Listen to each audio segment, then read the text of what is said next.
Welcome to the Baseface Network.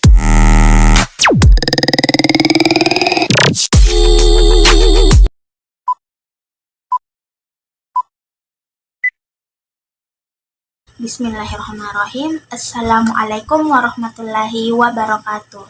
Sebelumnya, perkenalkan saya Nur Ashifa Irsyad dari Fakultas Usuluddin dan Filsafat, tepatnya pada program studi Akidah Filsafat Islam dengan NIM 30 100 12 20 30. Nah, pada kesempatan kali ini, seperti yang kalian lihat sendiri bahwa saya sedang membuat video, yang mana video ini dimaksudkan untuk memenuhi salah satu tugas saya pada mata kuliah Sejarah Pemikiran Islam. Dan yang akan saya paparkan dalam video ini yaitu ayat-ayat dalam Al-Quran mengenai sejarah pemikiran Islam yang mencakup tentang ontologi, epistemologi, dan aksiologi. Baik, kita masuk kepada pembahasan yang pertama, yaitu ayat-ayat tentang ontologi. Namun, sebelum kita beralih ke ayat-ayatnya, mungkin saya akan sedikit memberikan penjelasan tentang ontologi itu sendiri. Ontologi dibagi menjadi dua kata, yaitu onto dan logos. Onto artinya ada, sedangkan logos artinya ilmu. Dan ontologi merupakan asas pokok dalam filsafat yang mempelajari hakikat keberadaan sesuatu yang ingin diketahui. Sehingga ontologi adalah ilmu tentang yang ada dan tidak mungkin mempelajari yang mustahil ada. Sesuatu yang tidak ada sesuatu yang lain, maka dianggap satu-satunya. Maka dari itu, ayat-ayat mengenai ontologi membahas tentang ketunggalan Allah. Adapun ayat-ayat mengenai ontologi yaitu yang pertama dalam Quran surah Al-An'am ayat 1. A'udzu billahi minasyaitonir rajim. Bismillahirrahmanirrahim. Alhamdulillahilladzi khalaqas samawati wal arda wa ja'alaz zulumati wan nur. Summal ladzina kafaru bi rabbihim ya'dilun. Yang artinya, segala puji bagi Allah yang telah menciptakan langit dan bumi dan menjadikan gelap dan terang, namun demikian orang-orang kafir masih menyekutukan Tuhan mereka dengan sesuatu. Yang kedua, terdapat pada Quran surah Maryam ayat 65 yang berbunyi, Rabbus samawati wal ardi wa ma bainahuma fa'budhu wastabir li ibadatihi hal ta'lamu lahu samiyya. Yang artinya, dialah Tuhan yang menguasai langit dan bumi dan segala yang ada di antara keduanya, maka sembahlah dia dan berteguh hatilah dalam beribadah kepadanya. Apakah engkau mengetahui ada sesuatu yang sama dengannya? Dan yang terakhir, ayat ketiga terdapat pada Quran surah Toha ayat 14 yang berbunyi, Innani anallahu la ilaha illa ana fa'budni wa aqimis sholata li zikri. Yang artinya, sungguh aku ini Allah, tidak ada Tuhan selain aku, maka sembahlah aku dan laksanakanlah sholat untuk mengingat aku. Selanjutnya kita beralih ke pembahasan berikutnya, yaitu epistemologi. Epistemologi adalah kajian yang membahas tentang ilmu pengetahuan dan sesuatu yang melekat dalam pengetahuan tersebut. Maka epistemologi mempelajari bagaimana cara mendapatkan pengetahuan tentang hal yang ingin diketahui.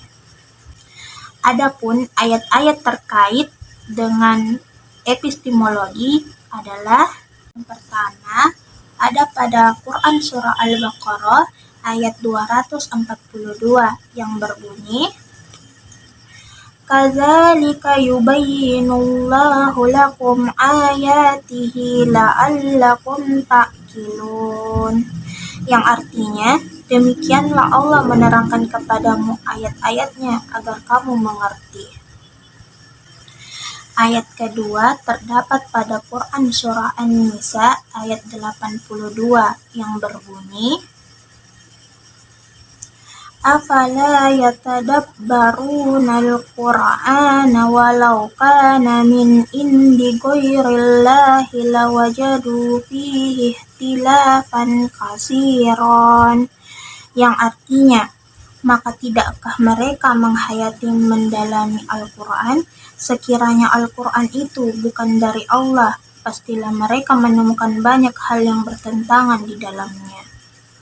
Dan yang terakhir, pada Quran Surah An-Nur ayat pertama yang berbunyi, Suratun anzalnaha wa faradnaha wa anzalna fiha ayatin bayyinatin la'allakum tadhakkarun, yang artinya, inilah suatu surah yang kami turunkan dan kami wajibkan menjalankan hukum-hukumnya, dan kami turunkan di dalamnya tanda-tanda kebesaran Allah yang jelas agar kamu ingat. Nah, selanjutnya pembahasan ketiga sekaligus pembahasan yang terakhir mengenai aksiologi. Aksiologi pun terbagi menjadi dua, yaitu aksios atau nilai dan logos atau ilmu. Aksiologi merupakan salah satu cabang filsafat yang mempelajari tentang nilai-nilai atau norma-norma terhadap suatu ilmu. Aksiologi itu terkait tentang estetika atau keindahan dan etika atau tingkah laku. Maka ayat-ayat terkait dengan aksiologi yaitu mengenai etika atau akhlak.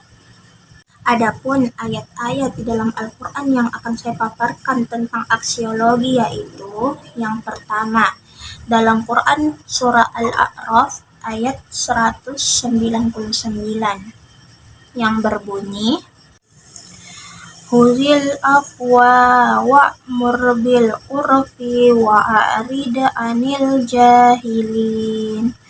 Artinya, jadilah pemaaf dan suruhlah orang mengerjakan yang ma'ruf, serta jangan pedulikan orang-orang yang bodoh.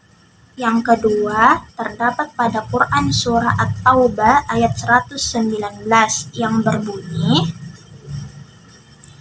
Ya ayyuhalladzina amanu taqullaha wa kunu ma'as shadiqin, yang artinya, wahai orang-orang yang beriman, bertakwalah kepada Allah dan bersamalah kamu dengan orang-orang yang benar. Selanjutnya, dalam Quran Surah Al-Isra ayat 27 yang berbunyi, Innal mubazzirina kanu ikhwana syayatini wa kana syaitanu lirabbihi kafur, yang artinya, sesungguhnya orang-orang yang pemboros itu adalah saudara setan dan setan itu sangat ingkar kepada Tuhannya. Kemudian yang terakhir masih dalam Quran Surah Al-Isra pada ayat 37 yang berbunyi, Wala tamshi fil ardi marahan innaka lan tahriqal arda wa lan tablughal jibala tula, yang artinya, dan janganlah engkau berjalan di bumi ini dengan sombong, karena sesungguhnya engkau tidak akan dapat menembus bumi dan tidak akan mampu menjulang setinggi gunung. Nah, itulah tadi pemaparan saya terkait ayat-ayat di dalam Al-Quran mengenai sejarah pemikiran Islam yang mencakup tentang ontologi, epistemologi, dan aksiologi. Saya pun mengucapkan terima kasih kepada yang menonton video ini sampai akhir. Dan demikianlah dari saya. Saya mengucapkan terima kasih sekali lagi. Wassalamualaikum warahmatullahi wabarakatuh.